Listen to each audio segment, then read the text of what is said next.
அதிபயங்கர technology கொண்ட வீட்டுல ஒரு பாப்பா கதறி அழுதுகிட்டு இருக்கு. அதை கேட்டதும் மதர்ன்ற ரோபோ வந்து அந்த பாப்பாவை தூக்கி அழகா சமாதானப்படுத்துது. குழந்தைக்கு தேவையான பாலை இந்த வீடே ரெடி பண்ணி கொடுக்குது. அதை எடுத்துட்டு போய் 3D ஹோலோகிராம் மூலமா உருவாக்கின இடத்துல உட்காந்து பாப்பாக்கு பால் கொடுக்குது ரோபோ. கொஞ்ச நாள்லயே பாப்பா வளர ஆரம்பிச்சதும் அதுக்கு ABCD சொல்லி கொடுக்கும் போது Fனா ஃபேமிலி, அதாவது குடும்பம்னு சொல்லுது ரோபோ. அதுல இருக்க அம்மா போட்டோவை பார்த்து ரோபோவை அம்மாவா நினைச்சு அம்மா அம்மான்னு கூப்பிட்டுக்கிட்டு இருக்கு பாப்பா. அதுக்கு விளையாட ஒரு பொம்மையை கொடுத்து இது பேர் மீகோன்னு சொல்லி தருது ரோபோ. அதை எடுத்துக்கிட்டு இந்த ஹைடெக் வீட்டுக்குள்ள இருக்க எல்லா ரூமோட கதவையும் திறந்து பாக்குறா ஈவா. ஆனா செவுத்துல இருக்க கஜானா பொட்டி கதவை மட்டும் அவளால திறக்கவே முடியல. அவ என்ன சொன்னாலும் அது சாத்தி கிடக்கிறத பார்த்து கடுப்புல கத்த ஆரம்பிச்சிடுறா. உடனே ரோபோ வந்து இந்த கதவை நீ திறக்கிற அளவுக்கு வளரல, அதை திறக்கிறதுக்காக நீ பொறுமையா காத்திருக்கணும்னு சொல்லுது. சரின்னு செவுத்துல இருக்கிற வேலையை பாக்குறா ஈவா. அதை பார்த்து உன்னோட ஓவியம்லாம் நல்லாதான் இருக்கு, ஆனா நான் அழிச்சாகணும்னு சொல்லுது ரோபோ. உடனே அது உடம்புல இவங்க 2 பேரும் சேர்ந்து இருக்கிற மாதிரி ஒரு ஓவியத்தை வரைஞ்சிடுறா ஈவா. இதை மட்டும் என்னைக்கும் அழிக்காதீங்கன்னு சொல்றா. சில வருஷங்கள் கழிச்சு பொம்மை பட வீடியோக்களை பார்த்த ஈவா எனக்கு எப்போ நண்பர்கள் கிடைப்பாங்க, நான் எப்போ அவங்க கூட விளையாடுவேன்னு ரோபோ கிட்ட கேக்குறா. கூடிய சீக்கிரம் அதுக்கான காலம் வரும்னு சொல்லுது ரோபோ. இப்படி காலங்கள் உருண்டோட ஈவாக்கு 6வது பிறந்த நாள் வருது. அவளுக்கு கேக்கு வெட்டி கொண்டாடி ஆம்னி பாடுன்ற டிவைஸ பரிசா தருது ரோபோ. இதை வச்சு என்ன பண்றதுன்னு ஈவா கேட்க உன்னோட கேள்விகளுக்கு அது பதில் சொல்லும், நீ என்ன வேணாலும் அது கிட்ட கேட்கலாம்னு சொல்லுது ரோபோ. உடனே சந்தோஷமா அதை எடுத்துட்டு போய் கஜானா கதவை திறக்க சொல்லி கேக்குறா ஈவா. சரின்னு அவளை கூட்டிட்டு ஒரு ரூமுக்கு போகுது ரோபோ. அங்க ஆம்னிய வச்சதும் கதவு திறக்குது. உள்ள போய் குழந்தைக்கு விவரங்களை சொல்லுங்கன்னு உத்தரவிடுது ரோபோ. உடனே 3D ஹோலோகிராம் மூலமா ஒரு மனித உருவம் வருது. இன்னைக்கு ரொம்ப முக்கியமான நாள்ன்றதுனாலதான் நான் உன்னை சந்திக்க வந்திருக்கேன்னு சொல்றாரு. ஆமா, இன்னைக்கு என்னோட 6வது பிறந்த நாள். சரி, இப்போ வச்சு என்ன வெளியே அனுப்புவீங்களான்னு கேக்குறா ஈவா. இப்போதைக்கு முடியாது, ஏன்ற காரணத்தை உனக்கு தெளிவா சொல்றேன், நல்லா புரிஞ்சுக்கோன்னு விளக்க ஆரம்பிக்கிறாரு. நீ இப்போ தங்கியிருக்க இடம் பூமிக்கு அடியில தான் இருக்கு. மனிதர்களால பூமிக்கு பயங்கரமான பாதிப்பு ஏற்பட்டுருச்சு. அதனால நாம வாழ்றதுக்கு ஏத்த சூழல்ல அது இழந்துருச்சு. ஆனா இந்த சம்பவம் நடந்து பல வருஷம் ஆகுது. உன்ன மாதிரியே பல குழந்தைங்கள பூமி ஃபுல்லா இருக்க அண்டர் கிரவுண்ட் ஃபெசிலிட்டியில வச்சுதான் நாங்க வளர்த்துக்கிட்டு இருக்கோம். அதனால கூடிய சீக்கிரம் உன் குடும்பத்தையும் நண்பர்களையும் நீ சந்திப்ப. அதுக்கு முன்னாடி நீ டெஸ்ட்ல பாஸ் பண்றதுக்கு மிகவும் அவன் நண்பர்களும் உனக்கு உதவி செய்வாங்கன்னு சொல்றாரு. அதுங்க விவசாயத்தை பத்தியும் மருத்துவத்தை பத்தியும் கலைத்துறையை பத்தியும் விளக்குதுங்க. இது எல்லாத்தையும் நீ தெரிஞ்சுக்கிட்டு டெஸ்ட்ல பாஸ் பண்ணதுக்கு அப்புறம் கஜானா கதவு வழியா வெளியே போய் உன் குடும்பத்தையும் நண்பர்களையும் சந்திக்கலாம்னு சொல்றாரு கேட்மஸ். இதை கேட்டு பயங்கரமா சந்தோஷப்பட்ட ஈவா அன்னைக்கு நைட்டு மதர் ரோபோ கிட்ட மீகவும் நீங்களும் சேர்ந்து டெஸ்ட்ல பாஸ் பண்றதுக்கு எனக்கு உதவி பண்ணுவீங்களா, டெஸ்ட்ல என்ன கேள்விகள்லாம் இருக்கும்னு துள்ளி குதிச்சுக்கிட்டே கேக்குறா. நாளையில இருந்து உனக்கு பயிற்சி ஆரம்பிக்கும், அதை நீ நல்லா கத்துக்கணும்னா ஃபர்ஸ்ட் இன்னைக்கு நைட்டு நல்லா தூங்கணும். நிச்சயமா உனக்கு நானும் மிகவும் உதவி பண்ணுவோம்னு சொல்லிட்டு போறாங்க மதர் ரோபோ. சரி, நானும் நீங்களும் ஒரு குடும்பமானு கேக்குறா ஈவா. நிச்சயமா கிடையாது, மனிதர்கள் ஒன்னா சேர்ந்து வாழ்றதுதான் நாம குடும்பம்னு சொல்லுவோம். அதனால கூடிய சீக்கிரம் உன்னோட குடும்பத்தை நீ சந்திப்பன்னு சொல்லிட்டு போகுது ரோபோ. அதை கேட்டு சீக்கிரம் அவங்கள பாக்கணும்ன்ற வைராக்கியத்தோட தூங்குறா ஈவா. அடுத்த நாள் காலையில மீகோ ஈவாக்கு தேவையான பயிற்சிகளை ஆரம்பிக்குது. வெளி உலகத்துல வாழ்றதுக்கு தேவையான அத்தனை விஷயங்களையும் சொல்லி தருது. கணக்கு பாடத்துல இருந்து அறிவியல் தொழில்நுட்பத்தோட சாராம்சத்தையும் சொல்லி தருது. சமைச்சு சாப்பிடுறதுல இருந்து மலை ஏறுற வரைக்கும் எல்லா பயிற்சிகளையும் சொல்லி தருது. இப்படியே காலங்கள் உருண்டோட ஈவாக்கு 16வது பிறந்த நாள் வருது. அப்போ கேக்கு வெட்டுறத பத்தி எல்லாம் கவலைப்படாம அடுத்த நாள் டெஸ்ட் எடுக்க போறத நினைச்சு ஆர்வமா இருக்கா ஈவா. அதை கவனிச்ச மதர் ரோபோ உன்னோட இதய துடிப்பு அதிகமா இருக்கே, பேசாம உன் டெஸ்ட வேற நாளைக்கு வச்சிடலாமான்னு கேக்குது. அதெல்லாம் கிடையாது, எப்படா நான் இந்த டெஸ்ட முடிச்சிட்டு வெளியே போவன்ற ஆர்வத்துல இருக்க, அதனால என் அனுமதி இல்லாம என்னோட உடல்நிலையை நீங்க சோதிச்சு பாக்காதீங்கன்னு சொல்றா ஈவா. அன்னைக்கு நைட் அவ ரூம்ல படுக்காம கேம்ப் மாதிரி ரெடி பண்ணி வச்ச இடத்துல படுத்துக்கிட்டு இருக்கா. நாளைக்கு டெஸ்ட்ல பாஸ் ஆனதும் வெளியே போய் மத்த மனிதர்கள் கூட எப்படி பேசுறதுன்னு யோசிச்சுக்கிட்டு இருக்கா. அப்போ ஒருவேளை டெஸ்ட்ல நான் ஃபெயில் ஆயிட்டேன்னா என்ன பண்றதுன்னு ஆம்னி கிட்ட கேட்க திரும்பவும் பயிற்சி ஆரம்பிச்சு அடுத்த வருஷம் பிறந்த நாளைக்கு தான் நீ மறுபடியும் டெஸ்ட் எடுக்க முடியும்னு சொல்லுது. அதை கேட்டு செம்ம கடுப்பாகி செவுத்துல உதைக்கும் போது சத்தம் கேக்குது. அப்போ இதுக்கு பின்னாடி என்ன இருக்குன்னு ஆம்னி கிட்ட கேட்டா தடை செய்யப்பட்ட பகுதியை பத்தி எனக்கு எதுவும் தெரியாதுன்னு சொல்லுது ஆம்னி. அப்படின்னா அதை பத்தி நான் தெரிஞ்சுக்கணும்னு சொல்லி சர்க்கியூட் போர்ட்ல அவளோட கைவரிசையை காட்டி மின்காந்த சக்தியால இணைக்கப்பட்ட கதவை தூக்குற மாதிரி செட் பண்ணிடுறா. அதுக்கு நடுவுல ஒரு பொட்டியை வச்சு உள்ள பூந்து என்ன இருக்குன்னு பார்த்தா கைவிடப்பட்ட ஆராய்ச்சி அலுவலகத்துல வேலை செஞ்சுட்டு இருந்தவங்களோட பேரை எழுதி வச்சிருக்க சேர் இருக்கு. அதை கவனிச்சு இங்க என்ன தவிர வேற யாருன்னா இருக்கீங்களான்னு மத்த ரூம்ல தேடி பாக்குறா. ஆனா சுத்து வட்டாரத்துல யாருமே கிடையாது. இருந்தாலும் மனம் தளராம தேடும்போது ஒரு அறைக்குள்ள வெளியே போறதுக்கான கஜானா கதவு லைட்டா திறந்திருக்கிறத கவனிச்சு என்ன ஏதுன்னு வந்து பாக்குறா. அதை கஷ்டப்பட்டு திறக்க முயற்சி பண்ணாலும் முடியாம போகுது. ஆனா அங்க இருக்க மரவேர்ல ஒரு பேப்பர் இருக்கிறத பார்த்து என்ன ஏதுன்னு எடுத்து படிச்சு பாக்குறா. அதுல ஒரு சின்ன பொண்ணு அப்பா அம்மா கூட இருக்கிற போட்டோவும் கீழே வாண்டுலான்னு எழுதி வச்சிருக்கிறதையும் படிச்சு பாக்குறா. சரி, வாண்டுலான்னா என்னன்னு ஆம்னி கிட்ட கேட்டா இப்படி ஒரு வார்த்தை இங்கிலீஷ் புக்லயே கிடையாதுன்னு சொல்லுது. அந்த பேப்பருக்கு பின்னாடி சீக்கிரம் எங்களை வந்து கண்டுபிடிவான்னு எழுதி வச்சிருக்கிறத பார்த்து எனக்காக யாரோ காத்துக்கிட்டு இருக்காங்கன்னு தெரிஞ்சுக்கிறா. அந்த சமயம் வெளியே லைட் அடிச்சு எதையோ தேடிக்கிட்டு இருக்க ஸ்பேஸ் ஷிப்பை கவனிச்சு ஆம்னி டிவைஸ் மூலமா என்ன வந்து காப்பாத்துங்கன்னு சிக்னல் கொடுக்கறா ஈவா. உடனே அந்த ஸ்பேஸ் ஷிப் இவருக்கு இடத்துக்கு வந்து தரை இறங்குது. அதுல இருந்து வந்த வினோத ஜந்து துப்பாக்கி எடுத்து கண்டமேனிக்கு சூட ஆரம்பிக்குது. என்னடா நடக்குது இங்கன்னு பதறி போன ஈவா உடனே வந்த வழியாவே திரும்பி ஓடி போய் உள்ள பூந்துடுறா. அந்த மர்ம ஜந்து நுழையாதபடி கதவுக்கு கீழே வச்சிருந்த பொட்டியையும் தட்டி விட்டுடுறா. அப்போ மதர் ரோபோ வந்து நீ தடை செய்யப்பட்ட பகுதிக்குள்ள நுழைஞ்சிருக்க, இதனால எந்த ஆபத்து வரும்னு தெரியலையேன்னு சொல்லும் போதே அந்த மர்ம ஜந்து கதவை பேக்க ஆரம்பிக்குது. உடனே ஈவாவை கூட்டிட்டு ஓடின மதர் ரோபோ கிட்ட அது என்ன ஜந்துன்னு கேக்குறா. எனக்கு அதை பத்தி எதுவும் தெரியாது, ஃபர்ஸ்ட் இங்க இருந்து தப்பிக்கிற வேலையை பாப்போம்னு சொல்லிட்டு இந்த ஃபெசிலிட்டில இருக்க பாதுகாப்பு சாதனங்களோட உதவியால அந்த மர்ம ஜந்தை தாக்க சொல்லுது. அடுத்து இது நாள் வரைக்கும் மூடி இருந்த கஜானா கதவையும் திறக்க சொல்லி கூட சொல்லுது. அப்போ பாதுகாப்பு சாதனங்களை தெரிக்க விட்டு உள்ள வந்த மர்ம ஜந்து கதவையும் நாசம் பண்ணிடுது. சரி வா கிச்சனுக்கு போலாம்னு சொல்லி கூட்டிட்டு போய் இதே மாதிரி ஏகப்பட்ட ஃபெசிலிட்டிஸ் இருக்கு. ஒரு ஃபெசிலிட்டிலையும் 6 குழந்தைகள் இருக்கும். ஆனா இதுல மட்டும் நீ தனியா தான் வளர்ந்த. இது நாள் வரைக்கும் நீ கத்துக்கிட்ட பாடத்தை வச்சு வெளியே போய் உயிர் பொழைச்சு உன் நண்பர்களை தேடி கண்டுபிடி. உனக்கு தேவையான உணவுப் பொருட்கள் இதுல இருக்கு, அதை எடுத்துக்கிட்டு கிளம்புன்னு மேல இருக்க கதவை திறந்து விடுது ரோபோ. சரி நீங்களும் என் கூட வாங்கன்னு கூப்பிட்டா இந்த ஃபெசிலிட்டியில உன்னை பாதுகாக்கிறது தான் என்னோட கடமை, அதுல இருந்து என்னால மீற முடியாது, நீ கிளம்புன்னு கட்டி தழுவி அனுப்பி வைக்குது மதர் ரோபோ. சரின்னு வேற வழி இல்லாம மேலே ஏறி போறா ஈவா. அதுக்குள்ள அந்த மர்மஜந்து உள்ள புந்து சர்வ நாசத்தை உண்டாகுது. இவ்வளவு நாள் வளர்த்த மதர் ரோபோக்கு இப்படி ஆயிடுச்சேன்னு ஃபீல் பண்ணிக்கிட்டே வெளியே வந்து விழுந்த ஈவா மனிதர்கள் இல்லாத உலகத்தை முறையா பாக்குறா. அவளை சுத்தி பெரிய பெரிய மரங்களும் அடர்ந்த காட்டு பகுதியாவும் இருக்கு. அப்போ இந்த ஃபெசிலிட்டில இருந்து இவளை தேடிட்டு வந்த மர்மஜந்த கவனிச்சு ஒரு கல்லை எடுத்து வேற பக்கமா தூக்கி போடுறா. அந்த சத்தம் கேட்டு மர்மஜந்து போனதும் இவ இன்னொரு பக்கமா ஓடுறா. கொஞ்ச தூரத்திலேயே பள்ளத்தாக்கு பகுதிக்கு வந்து சேர வானத்துல இருக்க ஏகப்பட்ட அமானுஷ்ய கோடுகளை பார்த்து வாய முழகுறா. அப்போ லைட் அடிச்ச ஸ்பேஸ் ஷிப் இவ பக்கமா வர்றத கவனிச்சு பதறி போய் பள்ளத்தாக்கல விழுந்துடுறா. கொஞ்ச நேரம் கழிச்சு கண்ணை திறந்தா அவ எந்தவித சேதாரமும் ஏற்படாம பாதுகாப்பான இடத்துலதான் கீழே விழுந்திருக்கான்னு தெரிஞ்சுக்கிறா. அப்போ அவ கண்ணு முன்னாடி திமிங்கலம் கூட்டம் கூட்டமா பறந்து போகுது. அது மட்டும் இல்லாம இவ விழுந்தது பெரிய சைஸ் பூவுன்றதையும் அது தன்னால நகர்றதையும் பார்த்து பதறி போறா. அந்த பூ இவளோட சேர்த்து மூடும் போது பட்டினி எகிரி குதிச்சு கீழே வந்துடுறா. என்னடா இது வினோதமா இருக்கே, திமிங்கலங்கள் பறக்குமா, மரம் நடக்குமான்னு ஆம்னி கிட்ட கேக்குறா. நீ கேக்குறதெல்லாம் அறிவியலுக்கு அப்பாற்பட்ட விஷயம்னு சொல்லுது ஆம்னி. அப்போ பெரிய சைஸ் பட்டாம்பூச்சி இவ பக்கத்துல பறந்து வரத கவனிச்சு கிட்ட நெருங்கி போறா. அது இவளை வெறித்தனமா அட்டாக் பண்ண வருது. உடனே செடியை புடிங்கி அது வாயில திணிச்சதும் அந்த செடியை எடுத்துட்டு பறந்து போகுது. சரி இந்த சுத்து வட்டாரத்துல வேற எதனா ஃபெசிலிட்டிஸ் இருக்கான்னு தேடி பார்க்க சொல்லி ஆம்னி கிட்ட கேக்குறா. அது உயரமான இடத்துக்கு போனதான் என்னால ஸ்கேன் பண்ண முடியும்னு சொல்லுது. சரின்னு விழுத புடிச்சு மரத்து மேல ஏறி இப்ப ஸ்கேன் பண்ணுன்னு சொல்றா. இந்த பகுதியில எந்தவித ஃபெசிலிட்டியும் இல்லன்னு ஸ்கேன் பண்ணி சொன்னதும் சரி நம்ம ஃபெசிலிட்டில இருக்க மதருக்கு என்ன ஆச்சுன்னு கேக்குறா. அவங்களோட சிக்னல் எனக்கு கிடைக்கலன்னு சொன்னதும் பயங்கரமா வருத்தப்படுறா. சரி அடுத்த கட்ட வேலையை பார்க்கணும்னு சொல்லிட்டு நம்ம கிட்ட எவ்வளவு நாளைக்கு தேவையான உணவு இருக்குன்னு கேக்குறா. 14 நாளைக்கு தேவையான உணவு இருக்குன்னு சொல்லுது ஆம்னி. அந்த சமயம் தூரத்துல ஒருத்தர் எதையோ தேடிக்கிட்டு இருக்கிறத கவனிச்சு இன்னொரு மனிதனை நான் கண்டுபிடிச்சிட்டேன் ஐயா பெரியவரே கொஞ்சம் நிலுங்கன்னு கத்திக்கிட்டே ஓடி வரா.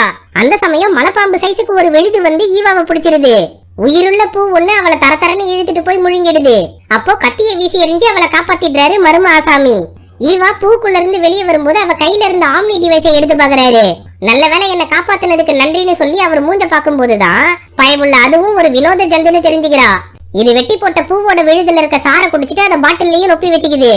என் பேரு ஈவா, நான் மனித இனத்தை சேர்ந்தவ, என்ன மாதிரி யாரையாவது பாத்திருக்கீங்களான்னு கேட்கும் போது ஆபத்து வருதுன்னு அது பாஷையில சொல்லுது. அது யாரடான்னு பார்த்தா ஃபெசிலிட்டிக்குள்ள பூந்த கொடூர ஜந்து பறக்கும் விலங்கு மூலமா இவங்களை விரட்டிக்கிட்டு வருது. உடனே 2 பேரும் அதுகிட்ட சிக்காம பாதுகாப்பான இடத்துக்கு போய் பதுங்கிடுறாங்க. ஆனா ஒலி அலைகளை வெளிப்படுத்துற துப்பாக்கி மூலமா சுட்டு அந்த இடத்தையே தெறிக்க விடுது. எப்படியாச்சும் அதுகிட்ட இருந்து தப்பிக்கலாம்னு முயற்சி பண்ணாலும் சல்லீசியா சுட்டு இவங்க 2 பேரையும் பிடிச்சிருது 4 கை ஜந்து.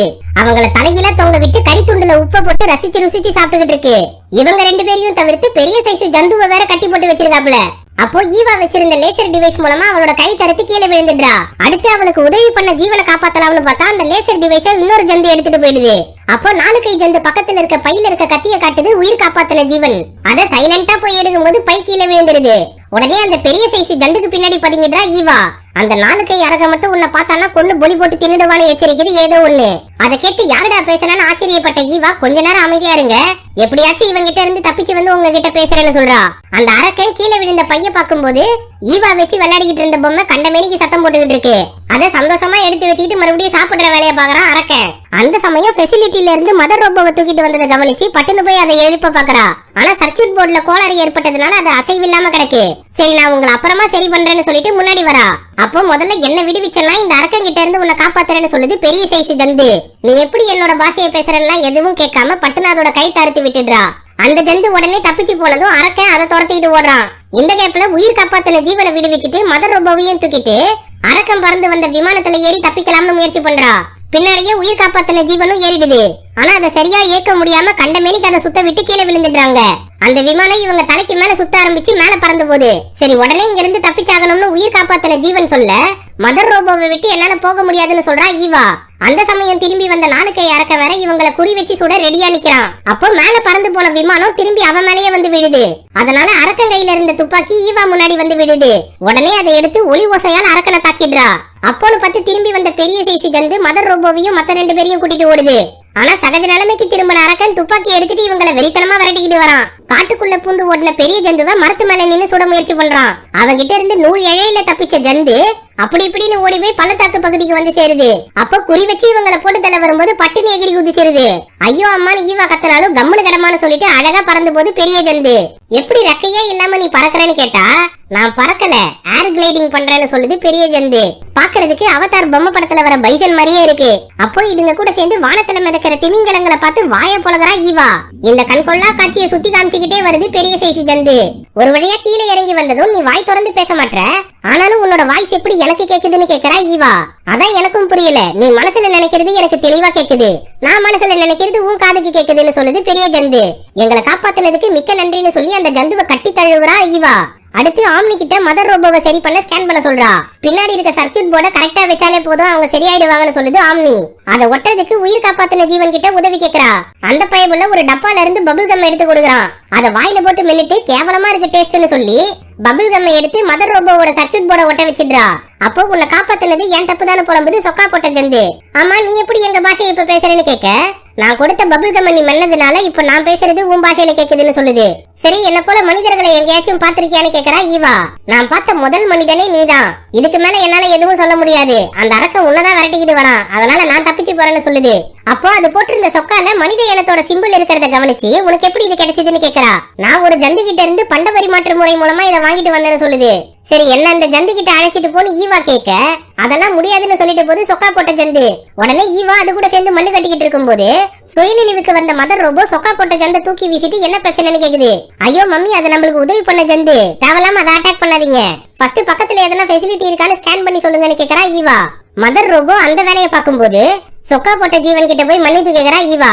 அந்த ரோபோ இருக்கும்போது என் துணை உனக்கு தேவையில்லைன்னு சொல்லிட்டு கிளம்புது சொக்கா போட்ட ஜந்து.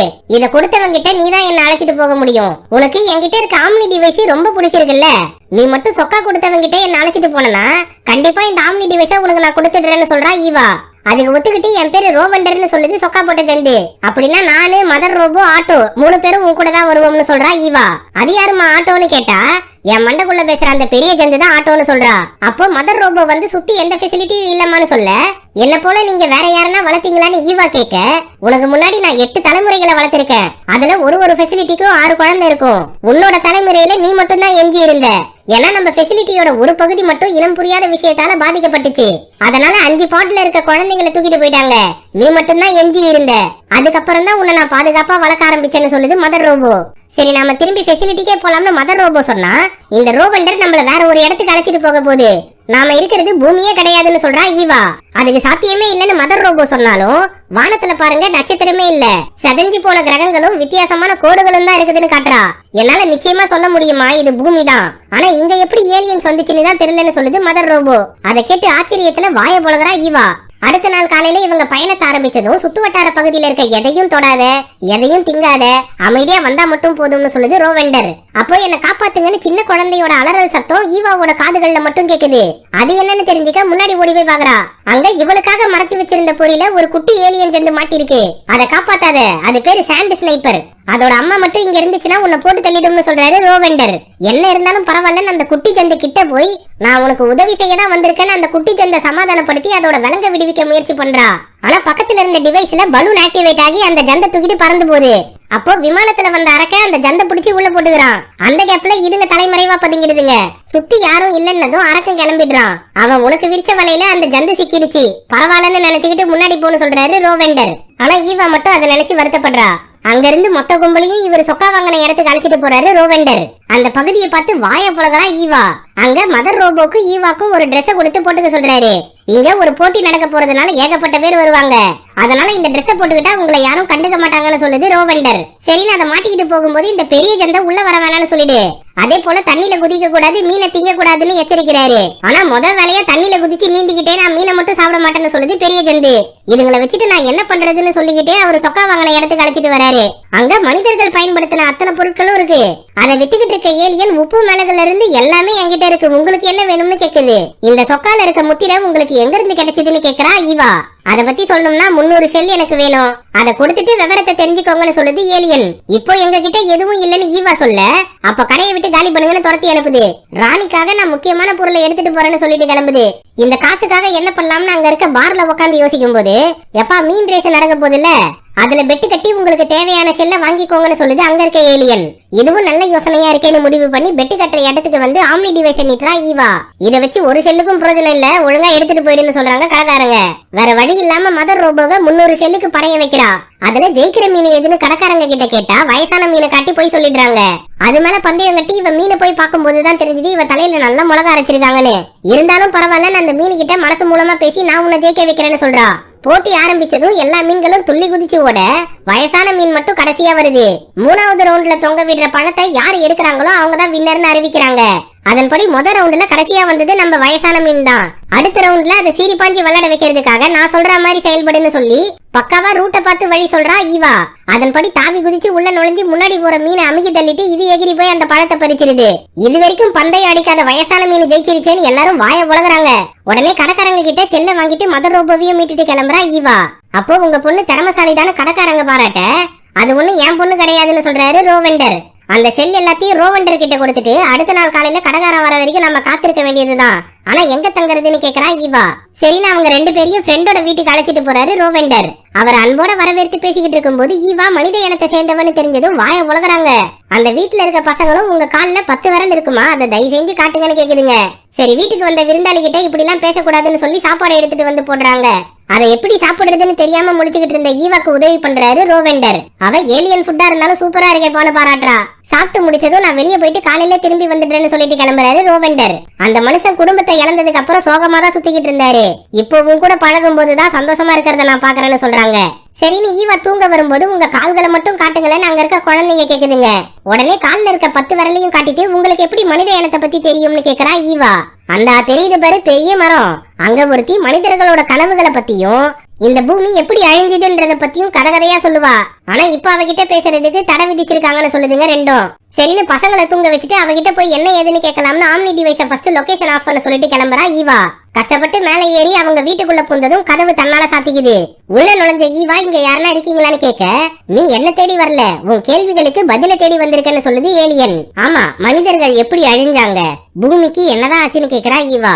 உன் கேள்விக்கு பதில் சொல்றதுக்கு முன்னாடி உன் வாழ்க்கையில நடந்த சந்தோஷமான நிகழ்வோட நினைவை எனக்கு தாரவாத்து கொடு. இங்க இருக்க ஜொலிக்கும் ஜாடிகளுக்குள்ள சந்தோஷமான நிகழ்வுகளோட நினைவுகள் மட்டும்தான் இருக்கு. அதே போல நீயும் யோசிச்சு பார்த்து இந்த ஜாடிக்குள்ள போட்டு கொடுன்னு கேக்குது. உடனே 6வது பிறந்த நாளப்போ வெளி உலகத்தை பத்தியும் இவளை போல மத்த குழந்தைங்களை அண்டர் கிரவுண்ட் ஃபெசிலிட்டியில வளர்க்கறத பத்தியும் தெரிஞ்சுக்கிட்ட விஷயம் தான் இவளுக்கு சந்தோஷமானதுன்னு புரிஞ்சு அந்த நிகழ்வை அந்த ஜாடிக்குள்ள போட்டு கொடுக்குறா. உடனே பல கைகளை கொண்ட ஏலியன் துணிக்கு எம்ப்ராய்டரி பண்றப்போல பூமிக்கு என்ன நடந்துச்சுன்ற நிகழ்வை தெளிவா சொல்ல ஆரம்பிக்குது. முன்னொரு காலத்துல வேற்று கிரக ஜீவராசிகளா இருந்த நாங்க பூமிக்கு வந்து அடைஞ்சோம். அங்க இருக்க மனிதர்கள்லாம் எங்களை எதிர்த்தாங்க. அவங்கள கொன்னு குவிச்சு எங்களோட ராஜ்யத்தை நாங்க நிறுவ ஆரம்பிச்சோம். ஆனா சில புத்திசாலி மனிதர்கள் எங்களை வேட்டையாடுற மிருகங்களா நினைச்சு போராட்டத்தை எதிர்கொண்டாங்க. அவங்களையும் நாங்க கஷ்டப்பட்டு அழிச்சிட்டோம்னு சொல்லி ஈவாவோட நினைவை தொட்டு பார்த்ததும் மனிதர்கள் அழியல, அவங்களோட எதிர்கால வாரிசுகளை அண்டர் கிரவுண்ட் ஃபெசிலிட்டியில வச்சு வளர்க்குறாங்கன்னு தெரிஞ்சுக்குது. அதனால செம்ம கடுப்பாகி நீ என் இடத்துல நிக்க தகுதியே கிடையாதுன்னு சொல்லி ஈவாவை வெளியே தள்ளி விட்டுருது. அங்கிருந்து முட்டி மோதி தண்ணியில விழுந்த ஈவா மயங்கிடுறா. அவளை பத்திரமா கரைக்கு கொண்டு வந்து சேர்க்குது பெரிய மிருகம் ஆட்டோ. கொஞ்ச நேரத்திலேயே அவ சுயநினைவுக்கு திரும்பினதும் நான் எந்த மீன்களையும் திடலன்னு சொல்லுது. அதுகிட்ட என்ன போல மனிதர்கள் இருக்காங்களான்னு தெரியலையேன்னு ஃபீல் பண்றா ஈவா. உன் நம்பிக்கையை இழந்துடாத, நிச்சயமா உன்ன போல மனிதர்கள் இருப்பாங்கன்னு சொல்லுது ஆட்டோ. அந்த சமயம் ஈவா கொடுத்த ஷெல்லுங்களை வச்சு சரக்கடிச்சுக்கிட்டு இருக்காரு ரோவெண்டர். அங்க வந்த ஈவா என் காசை வச்சு நீ என்ன பண்ணிக்கிட்டு இருக்கன்னு கேட்க, உன்னை இவ்வளவு தூரம் கூட்டிட்டு வந்ததுக்கு சன்மானமா நான் பாதி காசை எடுத்து செலவு பண்ணிட்டேன், மிச்சத்தை நீயே வச்சுக்கோன்னு சொல்லி மூட்டையை தருது ரோவெண்டர். இதுக்கப்புறம் தான் உன்னோட உதவி எனக்கு தேவைப்படும்னு என்ன எடுத்து சொன்னாலும் அவளை சட்டை பண்ணாம கிளம்பிடுது. சரின்னு மிச்சம் இருக்க காசை எடுத்துக்கிட்டு எம்ப்ளம் பத்தி தெரிஞ்ச கடைக்காரனை சந்திக்க போறா. அவன் 300 ஷெல் இருந்தா மட்டும்தான் முழு விவரத்தையும் சொல்லுவேன்னு கேக்குறான். என்கிட்ட 150 செல்லு தான் இருக்கு. மிச்சத்துக்கு நீ வச்சிருக்க மனிதர்களோட பொருளை பத்தி நான் தெளிவா சொல்றேன். ஏன்னா நானே மனித இனத்தை சேர்ந்தவதான தொப்பியை தூக்கி காட்டுறா. அவளை பார்த்ததும் ஆச்சரியத்துல என்ன பண்றதுன்னு புரியாம உனக்கு தேவையான விவரங்களை நான் சொல்றேன்னு விளக்க ஆரம்பிக்குது. எங்களோட தலைநகரத்துல இருக்க கடைக்காரன் தான் மனிதர்களுக்கு தேவையான பொருட்களை சேர்த்து வைக்கிறவன். அவங்கிட்ட இருந்து தான் நான் அந்த எம்பளத்தை வாங்கிட்டு வந்தேன். உன் கையில இருக்க ஆம்னி டிவைஸ் மாதிரி அவங்கிட்டயும் ஒண்ணு இருக்குன்னு சொல்லுது. அப்படின்னா அதை வச்சு மத்த ஃபெசிலிட்டிஸ் எங்க இருக்குன்னு என்னால ஈஸியா கண்டுபிடிச்சிட முடியும். சரி, தலைநகரத்துக்கு எப்படி போகணும்னு கேக்குறா ஈவா. அது இங்க இருந்து ரொம்ப தூரத்துல இருக்கு. அங்க போறதுக்கான மேப் என்கிட்ட தான் இருக்கு. உள்ள வந்து வாங்கிக்கோன்னு சொல்லுது ஏலியன். சரின்னு இவளும் கல்லா போட்டி பக்கத்துல போகும்போது அரக்க செட் பண்ணி வச்ச டிராப்ல மாட்டிக்கிறா. என்னடான்னு பார்த்தா உன்னை அரக்கன் கையில புடிச்சு கொடுக்கதான் இந்த டிராப்பை நான் செட் பண்ணி வச்சிருக்கேன். இந்நேரத்துக்கு இந்த சிக்னல் கேட்டு அவன் கிளம்பிருப்பான்னு சொல்லுது ஏலியன். அது கேட்டா போல அந்த அரக்கன் ஸ்பேஸ்ஷிப் எடுத்துக்கிட்டு இங்க வந்து சேர்றான். அதுக்குள்ள இவ எப்படியாச்சும் தப்பிக்கணும்னு முடிவு பண்ணி அங்க இருக்க கூர்மையான ஆயுதத்தை எடுத்து டிராப்ல இருந்து விடுவிச்சிடுறா. ஆனா அவ தப்பிச்சு போறத பார்த்த அரக்கன் கண்ட மேனிக்கு சுட ஆரம்பிக்கிறான். அதுல சிக்காம டிராப்ல இருக்க பலூன் டிவைஸ் ஆக்டிவேட் பண்ணி மேல பறந்து போறா ஈவா. உடனே அவன் ஸ்பேஸ்ஷிப் எடுத்துட்டு வந்து பிடிக்க முயற்சி பண்றான். அவன் கிட்ட நெருங்கும் போதெல்லாம் எட்டி உதச்சி தள்ளி விட்டாலும் அசால்ட்டா பிடிச்சிடுறான். டப்புன்னு அவன் ஸ்பேஸ்ஷிப்பை ஏடகுடமா ஓட்ட வச்சுட்டு இவ கீழே எகிரி குதிச்சிடுறா. அவன் அதை சரியான நிலைப்பாட்டுக்கு கொண்டு வர்றதுக்குள்ள இவ எஸ் ஆயிடுறா. அங்க இருந்து ஓடி போய் மதர் ரோபோ கிட்ட எல்லா விஷயத்தையும் சொன்னா, இதுக்கு மேல நீ எங்கேயும் போ தேவையில்ல, இங்கே பாதுகாப்பா இருன்னு சொல்லுது. அதை கேட்டு செம்ம கடுப்பாகி, நீ ஒன்னும் என்னோட ஒரிஜினல் அம்மா கிடையாது, வெறும் ரோபோ தான், எனக்காக ஒருத்தங்க காத்துக்கிட்டு இருக்காங்க, எப்படியாச்சும் அவங்கள கண்டுபிடிச்சாகணும்னு சொல்லிட்டு தனியா கிளம்பி போறா ஈவா. தலையில தொப்பிய மாட்டாம தைரியமா நடந்து போய் அரக்க முன்னாடி நின்னு, என்ன தலைநகரத்துக்கு தூக்கிட்டு போக தானே கடத்திட்டு வந்த, இப்போ நானே உன் கூட வரேன்னு சொல்றா. மென்மையா இருக்கிற நீ தைரியமா பேசக்கூடாது, அதை நல்லா புரிஞ்சுக்கோன்னு சொல்லிட்டு ஈவாவை ஸ்பேஸ்ஷிப்ல தூக்கி போட்டு கிளம்புது அரக்க. இத பார்த்த ரோவெண்டர் என்ன பண்றதுனே புரியாம முழிக்குது. ஆனா ஈவாவை பொறுத்த வரைக்கும் தலைநகரத்துக்கு போய் உண்மைகளை தெரிஞ்சுக்கணும்ன்ற விஷயத்துல ஆர்வமா இருக்கா. அங்க இருந்து ரொம்ப தூர பயணத்துக்கு அப்புறம் இவங்க பிரம்மாண்ட தலைநகரத்துக்கு வந்து சேர்றாங்க. அந்த இடத்துல மனிதர்களை பத்தி சொன்ன பலகை ஏலியன் போலவே இங்க 2 இருக்கு. அதுல சின்னதா இருக்க ஏலியன் தான் இன்னொரு ஆம்னி டிவைஸ வச்சிருக்கு. அவங்களோட ராணி மனித இனத்தை சேர்ந்தவளை பார்க்க வந்ததும் கவனத்தை லைட்டா சதற விட்டாலும் உங்க மூளையை உருக்கிடும்னு எச்சரிக்குது சின்ன ஏலியன். அதுகிட்ட இருக்க ஆம்னி டிவைஸ கொடுக்க சொல்லி ஈவா கேட்டா, மாபெரும் அரசவை காவலர்களை கொண்டு அவளை தலைகீழ தொங்க விடுறாங்க. இதுக்கு மேல நீங்களே பாத்துக்கோங்கன்னு சொல்லிட்டு ராணியும் அங்க இருந்து கிளம்பிடுறாங்க. அப்போ சின்ன ஏலியன் உன்னை செதிலா அறுத்து உன்னை பத்தின விவரங்களை நான் தெரிஞ்சுக்கிறேன்னு சொல்லுது. அதை கேட்டதும் பதறி போன ஈவா காவலர்கள் கிட்ட இருந்து தப்பிச்சு கை கட்ட ஊத்தி எஸ் ஆவரா. அங்க இருந்து தோட்டத்துக்குள்ள பூந்து பதுங்கி நிக்கும் போது மனித இனத்தை சேர்ந்தவங்க அழிஞ்சிட்டாங்கன்னு நாம நினைச்சோம். ஆனா அதுல ஒருத்தி சிக்கி இருக்கான்னு அவங்க அப்பா சிலை கிட்ட பேசிக்கிட்டு இருக்கா ராணி. அந்த சமயம் ஈவாவை பார்த்ததும் காவலர்களை கூப்பிடுறா. இப்போ நீ அவங்கள போக சொல்லலன்னா உன்னோட மூளையை உருக்கிடுவேன்னு ஈவா பயமுறுத்துறா. அதை கேட்டு காவலர்களை வேற பக்கமா போக சொல்லிடுறா ராணி. உடனே ராணி கிட்ட, நான் உங்க மூளையெல்லாம் உருக்கிட மாட்டேன், எனக்கு ஒரு உதவி செய்யுங்க, என் கையில இருக்க ஆம்னி டிவைஸ் போலவே இங்க ஒண்ணு இருக்கு, அதை சின்ன ஏலியன் தான் பத்திரமா வச்சிருக்குன்னு கேள்விப்பட்டேன், தயவு செஞ்சு அதை மட்டும் எடுத்து கொடுங்களேன்னு கேக்குறா. எனக்கு தெரிஞ்சு மனிதர்களால உருவாக்கப்பட்ட பொருட்களை சேர்த்து வச்சிருக்க இடத்துலதான் அந்த ஆம்னி டிவைஸ் இருக்கணும். அந்த கதவை திறக்கணும்னா எங்க அப்பாவோட செங்கோல் வேணும்னு சொல்லுது ராணி. அதை எடுக்க போகும்போது உன் பொறுப்புல விட்ட மனுஷனை எப்படி தப்பிக்க விடுவேன்னு சின்ன ஏலியனை கத்திக்கிட்டே வருது பெரிய ஏலியன். கவலைப்படாதீங்க, நம்ம காவலர்கள் சீக்கிரமா அவளை புடிச்சிடுவாங்கன்னு சொல்லுது சின்ன ஏலியன். அதுங்க போனதும் செங்கோலை எடுத்துக்கிட்டு மனிதர்கள் சம்பந்தப்பட்ட பொருட்கள் இருக்க அறைக்கு வராங்க 2 பேரும். அதை பயன்படுத்தி கதவை திறந்து உள்ள நுழைஞ்சதும் ஏகப்பட்ட பொருட்கள் இருக்கிறத பார்த்து வாய பொலகரா ஈவா. இது எல்லாத்தையும் பயன்படுத்தினதுனாலதான் எங்க அப்பா பைத்தியமாயிட்டாருன்னு சொன்னாங்க, அதனாலதான் இந்த ரூமை நாங்க பூட்டி வச்சிருக்கோம்னு சொல்லுது ராணி. சரி, எப்படி இந்த பொட்டியை திறக்கிறதுன்னு ஈவா கேட்க, அது மேல தொட்டதும் தானா திறந்துரும்னு சாம்பிளை காட்டுது ராணி. உடனே ஒரு பொட்டியா திறந்து என்ன இருக்குன்னு பாக்குதுங்க 2ம். அப்போ ஆம்னி டிவைஸ் கிட்ட இங்க வேற எதனா டிவைஸ் இருக்கான்னு தேடி பார்க்க சொல்றா ஈவா. எனக்கு எந்த சிக்னலும் கிடைக்கலன்னு சொல்லுது ஆம்னி டிவைஸ். அந்த சமயம் இங்க இருக்க மிகப்பெரிய காவலன் வர்றதை கவனிச்சு ஈவா பதறி போறா. இது பேரு சிப்பு, எங்க அப்பாவோட பெஸ்ட் ஃப்ரெண்டு, அதை பார்த்து நீ பயப்படாத, உன்னை ஒண்ணும் செய்யாதுன்னு சொல்லுது ராணி. அது கேட்டா போல ஈவாக்கு உதவி செய்ய மேல இருக்க பெட்டிகளை எடுத்து கொடுக்குது. அதை திறந்து பார்க்கும்போது உள்ள பின்பால் மிஷின் இருக்கு. ஈவாக்கும் இத பத்தி ஒன்னும் தெரியாதுன்றதுனால ஆம்னி டிவைஸ் அதை ஸ்கேன் பண்ணி சொல்லுது. உடனே 2 பேரும் சேர்ந்து அதை வச்சு விளையாடி ஜாலியா என்ஜாய் பண்றாங்க. அப்போ எனக்கு மூளையை உருக்குற சக்தி எல்லாம் கிடையாதுன்னு சொல்றா ஈவா. அதை கேட்டு ராணி சந்தோஷப்படுது. இது நாள் வரைக்கும் எனக்கு ஃப்ரெண்டுன்னு யாருமே கிடையாதுன்னு சொல்லுது ராணி. நானும் அண்டர் கிரவுண்ட்ல இருக்க ஒரு ஃபெசிலிட்டில தான் வளர்ந்தேன், எனக்கும் எந்தவித ஃப்ரெண்டும் கிடையாது, சின்ன வயசுல இருந்து ஒரு பொம்மையை தான் என் ஃப்ரெண்டா நினைச்சு பேசிக்கிட்டு இருந்தேன்னு சொல்றா ஈவா. அப்பதான் இங்க என்ன நடந்ததுன்ற உண்மையை பத்தி சொல்லுது ராணி. நாங்க வாழ்ந்துகிட்டு இருந்த கிரகம் அழிஞ்சு போனதுனால பூமியை நோக்கி வந்தோம். ஆனா ஏற்கனவே இங்க வாழ்ந்துட்டு இருந்த ஜீவராசிகளான மனிதர்கள் இந்த கிரகத்தை நாஸ்தி பண்ணி வச்சிருக்காங்கன்னு நாங்க தெரிஞ்சுக்கிட்டோம். எங்க அப்பா தான் இந்த கிரகத்தை சீரமைக்க உதவி பண்ணாரு, மனிதர்களோட இணைஞ்சு வாழவும் முடிவு பண்ணாரு. ஆனா விஷயம் கைமீறி போனதுனால உங்க இனமே அழிஞ்சிட்டதா நினைச்சோம். கடைசியில பார்த்தா இப்ப நீ உயிரோட வந்திருக்க. சரி, உனக்கு தேவையான ஆம்னி டிவைஸை கண்டுபிடிக்கிறதுக்கு நான் உதவி பண்றேன்னு சொல்லி மேல இருக்க பொட்டியை எடுத்து அதுல இருக்க கோல்டன் காரை காட்டுறா. இதை பயன்படுத்தி உன்னோட நண்பர்களை கண்டுபிடிச்சுக்கோன்னு சொல்லும் போது சின்ன ஏலியனும் பெரிய ஏலியனும் இங்க வந்துடுறாங்க. அவளை பிடிச்சி தூக்குங்கன்னு காவலர்களுக்கு உத்தரவிட இந்த பொண்ணு என்னோட ஃப்ரெண்டு, அவளை ஒண்ணும் பண்ணாதீங்கன்னு சொல்லுது ராணி. ராஜவம்சத்துல இருந்துட்டு மனித இனத்துக்கு உதவி பண்றதா எவ்வளவு பெரிய கேவலமான விஷயம் தெரியுமா? இதுல நீ தலையிடாதன்னு சொல்லி ஈவாவை தூக்கிட்டு போறாங்க ரெண்டு பேரும். சின்ன ஏலியன் அவளை கட்டி போட்டு ஆராய்ச்சி பண்ண ரெடியா இருக்கும்போது அங்க இருக்க சாண்ட் ஸ்னைப்பர் குட்டியை கவனிச்சு, நான் இங்க இருந்து தப்பிக்க உனக்கு உதவி பண்றேன், அதுக்கு முன்னாடி நான் சொல்ற மாதிரி நீ நடந்துக்கணும்னு மனசு மூலமா பேசி அதுக்கு புரிய வைக்கிறா ஈவா. அவகிட்ட இருந்த ஆம்னி டிவைஸை எடுத்துக்கிட்டு இதே மாதிரி என்கிட்ட ஒண்ணு இருக்குன்னு காட்டுது சின்ன ஏலியன். ஒழுங்கா அதை கொடுத்துடு, இல்லனா உன்னோட உள் உறுப்புகளை உருக்கிடுவேன்னு மிரட்டுறா ஈவா. உன்னதான் கட்டி போட்டு வச்சிருக்கனே, எப்படி அதை உருக்குவேன்னு கேக்குது சின்ன ஏலியன். வேணா ஒரு சாம்பிளை காட்டுறேன்னு சொல்லிட்டு அந்த சின்ன சாண்ட் ஸ்னைப்பர் கிட்ட பயங்கரமா கத்தி மயக்கம் போட்டு விழுந்துருன்னு மனசளவுல சொல்றா. அதுக்கேத்த போல செயல்படுது சாண்ட் ஸ்னைப்பர். அதை பார்த்து பதறி போன சின்ன ஏலியன் அதுக்கு என்ன ஆச்சோன்னு ஓடி போய் பாக்குறாரு. பட்டுன்னு எந்திரிச்சு ஈவாவை விடுவிச்சுட்டு அதுவும் எஸ் ஆகுது. இதை பார்த்து காவலர்களை கூப்பிடுறாரு சின்ன ஏலியன். அதுக்குள்ள அங்கிருந்து எஸ் ஆகி காவலர்கள் கிட்ட சிக்காம மனிதர்களோட பொருட்கள் இருக்க ரூமுக்கு வந்துடுறா. பின்னாடியே விரட்டிட்டு வந்த மாபெரும் காவலர்களை போட்டோ பிளாஷ் மூலமாவும் பால்களை கீழே தள்ளி விட்டும் தள்ளி விடுறா. இருந்தாலும் ஒண்ணு ஈவாவை பிடிக்கும் போது அங்கிருந்த சிப்பு பட்டுன்னு அடிச்சு படுக்க வைக்குது. அதுக்கு நன்றி சொல்லிட்டு வெளியே போகும்போது ராணி கார்ல வராங்க. உடனே வண்டியில ஏறி தப்பிச்சு போறப்போ சின்ன ஏலியன் கிட்ட என்னோட ஆம்னி டிவைஸ் இருக்கு, அதை வாங்கி கொடுங்கன்னு கேக்குறா. இதுக்கப்புறம் நான் யாருக்கும் பயப்பட போறது இல்லைன்னு சொல்லிட்டு அரசவைக்கு வந்த ராணி பெரிய ஏலியன் வச்சிருந்த செங்கோலையும் சின்ன ஏலியன் கிட்ட இருக்க ஆம்னி டிவைஸையும் கேக்குறாங்க. அதை பார்த்து மனுஷன் கூட சேர்ந்ததுனால ராணியோட குணாதிசயம் மாறிடுச்சுன்னு கட்டுக்கதையை அவுத்து விடுது பெரிய ஏலியன். அங்க இருக்க காவலர்கள் கிட்ட ராணியை கைது பண்ண சொல்லி உத்தரவிடுறாரு. ஆனா அதுங்க ராணிக்கு பக்கபலமா போய் நிக்குதுங்க. வேற வழி இல்லாம பெரிய ஏலியன் செங்கோலையும் சின்ன ஏலியன் ஆம்னி டிவைஸ்களையும் கொடுத்துடுறாரு. அதை வாங்கி ஈவா கிட்ட கொடுக்குறாங்க ராணி. உடனே ரெண்டு ஆம்னி டிவைஸையும் ஒன்னு சேர்த்து அதுல இருக்க டேட்டாக்களை தெரிஞ்சுக்கிறாங்க. இன்னொரு ஆம்னி டிவைஸோட ஓனர் எங்க இருக்காங்கன்ற விவரத்தையும் தெரிஞ்சுக்கிறா. அங்க போறதுக்கு ராணி கோல்டன் காரை பரிசா தராங்க. அவங்க கிட்ட பேசுறதுக்காகவே இன்னொரு ஆம்னி டிவைஸை கொடுத்துட்டு கிளம்புறா ஈவா. அதை பார்த்து இவளை சும்மா விடக்கூடாதுன்னு முடிவு பண்றாரு பெரிய ஏலியன். ஈவா அங்கிருந்து கிளம்பி கொஞ்ச தூரம் பயணம் பண்ணி போகும்போது மதர் ரோபோ பக்கத்துல தான் இருக்குன்னு சொல்லுது ஆம்னி டிவைஸ். உடனே வண்டியை திருப்பிட்டு அவங்க பக்கம் போனா ஆட்டோவை கூட்டிட்டு வந்திருக்காங்க. என்ன மன்னிச்சிடுங்கம்மா, நான் உங்ககிட்ட கொஞ்சம் கோபமா பேசிட்டேன். தலைநகரத்துக்கு வந்தது பல விஷயத்துல உதவி பண்ணிருக்கு. புது ஆம்னி டிவைஸ் மூலமா என்ன போல இருக்க இன்னொருத்தனும் எங்க இருக்கான்னு தெரிஞ்சுக்கிட்டேன். இப்போ நாம அந்த இடத்துக்கு தான் போறோம்னு சொல்றா ஈவா. அப்போ ஆட்டோ இவங்க வண்டியில ஏறாம பின்னாடியே ஓடி வருது. கொஞ்ச தூரம் பயணத்துக்கு அப்புறம் ஒரு பிரிட்ஜில் நடந்து வர ஜீவனை பார்த்து இவரை மனுஷனா இருப்பாரோன்னு யோசிக்கிறா. ஆனா வர்றது நம்ம ரோவெண்டர் பயவுள்ள. எப்படியோ தலைநகரத்துல இருந்து தப்பிச்சு இங்க வந்துட்ட போல. நீ தேடுற மனுஷங்க இந்த பிரிட்ஜை தாண்டி இருக்க நகரத்துலதான் இருக்காங்கன்னு நினைக்கிறேன். அங்க போய் பாக்குறதுக்கு முன்னாடி இந்த பிரிட்ஜுக்கு கீழே சல்பியூரிக் ஆசிட் இருக்கு, அதுல விழுந்தீங்கன்னா தடையமே எல்லாம் அழிஞ்சு போயிடுவீங்க. அதனால பாதுகாப்பா என் மேல நம்பிக்கை வச்சு நடந்து வாங்கன்னு சொல்றாரு ரோவெண்டர். உன் மேல எனக்கு துளி அளவு கூட நம்பிக்கை கிடையாதுன்னு ஈவா சொல்ல, உன்னை தேடி நானே வந்திருக்கேன்னா நிச்சயமா அந்த நாளுக்கே இறக்கணும் வருவான், ஒழுங்கா என்ன பின்தொடர்ந்து வான்னு சொல்றாரு ரோவெண்டர். சரி மதர் ரோபோ கூட சேர்ந்து வண்டியில ஏறி அவரை பின்தொடர்ந்து வரா ஈவா.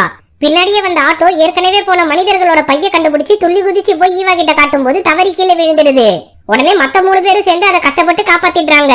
அந்த பைய பார்த்து நிச்சயமா இங்க மனிதர்கள் போயிருப்பாங்க போல, கூடிய சீக்கிரம் அவங்கள சந்திக்க போறோம்னு சந்தோஷப்படுறா ஈவா. அங்க இருந்து கொஞ்ச தூர பயணத்துக்கு அப்புறம் பிரிட்ஜ் பாதியில உடைஞ்சு போயிருக்கு. அதை எப்படி தாண்டறதுன்னு யோசிக்கும் போது எல்லாரையும் வண்டியில ஏத்திக்கிட்டு போயிடலாம்னு முடிவு பண்றா ஈவா. ஆனா மதர் ரோபோவும் ரோவெண்டரும் அதுக்கு சம்மதிக்க மாட்டாங்க. இருந்தாலும் வற்புறுத்தி அவங்களையும் ஆட்டோவையும் வண்டியில ஏத்திக்கிட்டு அங்க இருந்து கிளம்பி போறா. ஒரே ஒரு இரும்பு கம்பிக்கு மேல அந்த காரை மிதக்க விட்டு கொஞ்ச தூரம் போனதும் வெயிட் தாங்க முடியாம காரு பின்னாடி சரிஞ்சு விடுது. இருந்தாலும் பரவாயில்லன்னு அதிவேகமா காரை முன்னாடி செலுத்தி பறக்க விடுறா ஈவா.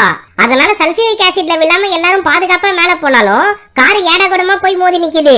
அதுல ஆட்டோக்கு அடிபட்டு படுத்துருது. கோல்டன் காரும் செதஞ்சு போய் சல்பியூரிக் ஆசிட்ல விழுந்துருது. இதுக்கப்புறம் முன்னாடியும் போக முடியாம பின்னாடியும் வர முடியாம நம்பிக்கையை இழந்து உட்காந்து அழுதுகிட்டு இருக்கா ஈவா. என்னோட ஆர்வத்தினால உங்களோட உயிருக்கு பாதிப்பு ஏற்பட்டுருச்சேன்னு சொல்லி ஃபீல் பண்றா. அவகிட்ட என் குடும்பத்தை இழந்ததுக்கு அப்புறம் நான் நம்பிக்கையை இழந்துதான் தெரிஞ்சுக்கிட்டு இருந்தேன்.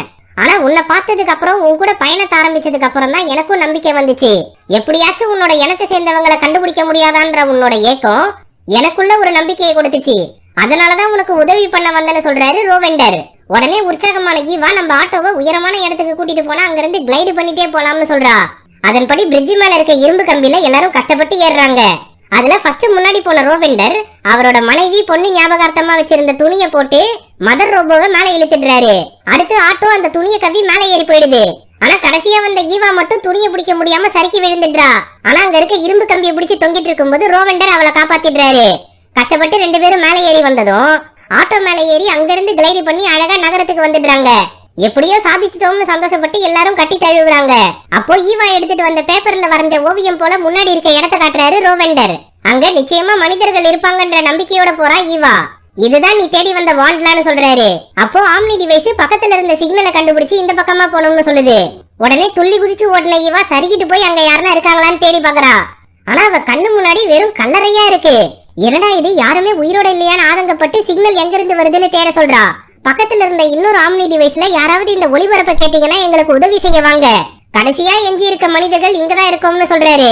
உடனே அங்க போய் பார்த்தா அண்ணன் தண்ணி ஆகாரம் இல்லாம ஒருத்தர் நலிஞ்சு போய் இறந்து கிடக்குறாரு. அவரு கையில இருக்க ஆம்னி டிவைஸ் தான் இந்த சிக்னலை கொடுத்திருக்கு. அதை சரி பண்ணி அவரு கடைசியா என்ன சொல்லிருக்காருன்னு தெரிஞ்சுக்கிறா. ஃபெசிலிட்டி 573ல இருந்து நான் வந்திருக்கேன். மத்த மனிதர்கள் யாருன்னா இருப்பாங்களான்னு தேடிதான் இங்க வந்தேன். ஆனா எல்லாருமே இங்க இறந்து போயிட்டாங்க.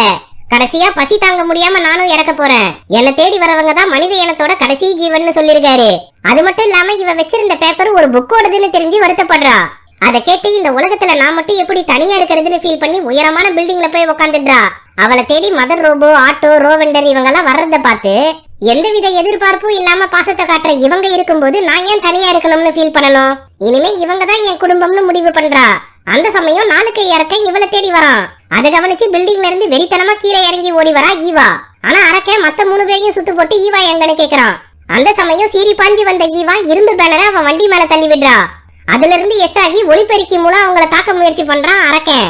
அவங்கிட்ட சிக்காம எகிரி குதிச்சு ஓடி வரும்போது ஆட்டோ, மதர் ரோபோ, ரோவெண்டர் இவங்க 3 பேரும் ஒண்ணு சேர்ந்து ஒரு பஸ்ஸை தள்ளிட்டு வந்து அரக்க மேல மோதிடுறாங்க. ஃபர்ஸ்ட் நீ இங்க இருந்து கிளம்பி, இவனை நாங்க பாத்துக்கிறோம்னு சொல்றாரு ரோவெண்டர். ஆனா அரக்கன் அதுல இருந்து சல்லிசியா வெளியே வந்து 3 பேரையும் அடிச்சு படுக்க வச்சுட்டு மின்காந்த சிறையில அடைச்சு வச்சிடுறான். அடுத்து ஈவாவை தேடி போறான். அவன் லைப்ரரிக்குள்ள பூந்து இவனை எப்படியாச்சும் சமாளிக்கலாம்னு மறைஞ்சு நிக்கிறா. இருந்தாலும் அசால்ட்டா அவளை கண்டுபிடிச்சு போட்டு தள்ள முயற்சி பண்ணும்போது அவன் துப்பாக்கியை எடுத்து பட்டுன்னு சுட்டு தள்ளிடுறா. அங்க இருந்து வெளியே போனதும் திரும்பவும் அந்த அரக்கன் துப்பாக்கி எடுத்துட்டு வரான். அவனை பார்த்து, டேய் அரக்கா, உனக்கெல்லாம் மனசாட்சியே இல்லையாடான்னு கேக்குறா ஈவா. நல்லா இருந்த உலகத்தை நாசம் பண்ண நீங்க அரக்கனா இல்ல நான் அரக்கனா? இந்த மாதிரி செஞ்சிடக்கூடாதுன்னு நினைச்சுதான் உங்க இனத்தையே அழிக்க சொல்லிருக்கானுங்க. இதுக்கு மேலேயும் உன்னை விட்டு வைக்க கூடாதுன்னு சொல்லி சுட வராரு. அப்போ என்னை தாண்டி தாண்டா என் பொண்ணை தாக்க முடியும்னு சொல்லி குறுக்கால வராங்க மதர் ரோபோ. பட்டுன்னு அவங்கள சுட்டதும் அந்த இடத்துல ஒரு பிரளயமே உண்டாகுது. அதுல மதர் ரோபோவோட சிஸ்டம் எல்லாம் செதஞ்சு போகுது. ஆனா அரக்க மட்டும் எந்தவித சேதாரமும் இல்லாம திரும்பி எந்திரிச்சு வரான். அவனை சாவடிக்கணும்னா உன்னோட சக்தியை பயன்படுத்தி நீ உதவிய கேளுன்னு சொல்றாரு ரோவெண்டர். உடனே என்ன காப்பாத்துங்கன்னு மனசார உதவி கேட்கிறா ஈவா. அப்போ நான் உனக்கு உதவி பண்றேன்னு இவ ஏற்கனவே காப்பாத்தி விட்ட பூச்சி வருது. அது கூட சேர்ந்து மத்த பூச்சிகளும் அம்மா மான்ஸ்டர் பூச்சியும் சேர்ந்து அந்த அரக்கனை அண்டர் கிரவுண்ட்ல இழுத்துட்டு போய் சாப்பிடுதுங்க. கடைசியா எப்படி உனக்கு உதவி செஞ்சேன் பாத்தியான்னு சொல்லிட்டு போது அந்த குட்டி பூச்சி. உடனே மதர் ரோபோவை சரி பண்ணலாம்னு பார்த்தா, இதுக்கு மேல என்ன சரி செய்ய முடியாதுமா. இந்த உலகத்துல வாழ்றதுக்கான தகுதியை நீ டெஸ்ட்ல பாஸ் ஆகாமலே கத்துக்கிட்ட. இனிமே நான் நிம்மதியா இருப்பேன். என்னைக்கும் உன்னை மனசார நேசிப்பேன்னு சொல்லிட்டு கண்ண மூடுது மதர் ரோபோ. அதை கட்டி தழுவி கதறி அழுவுறா ஈவா. அவ கிட்ட போய் நம்ம மனசார நேசிச்சவங்க என்னைக்குமே நம்மளை விட்டு போக மாட்டாங்க. நம்ம நினைவுகள்ல அவங்க நிம்மதியா வாழ்ந்துகிட்டு தான் இருப்பாங்கன்னு சொல்றாரு ரோவெண்டர். அதை கேட்டு மனசாந்தி அடைஞ்ச ஈவா மதர் ரோபோவுக்கான இறுதி சடங்குகளை செய்யறா. அப்போ இவங்களை நோக்கி ஒரு ஸ்பேஸ்ஷிப் வர்றத பார்த்து ஆம்னி டிவைஸ் சொல்லுது. அதுல யார் இருக்கான்னு பார்த்தா 3D ஹோலோகிராம் மூலமா வந்த கேட்மஸ் பிரைடு இப்ப உண்மையாலுமே வந்திருக்காரு. உன்னை வீட்டுக்கு அழைச்சிட்டு போகதாமா நான் வந்திருக்கேன்னு சொன்னதும் ஈவா வாயை பழக்கிறதோட இந்த சீரீஸ் முடிவுக்கு வருது.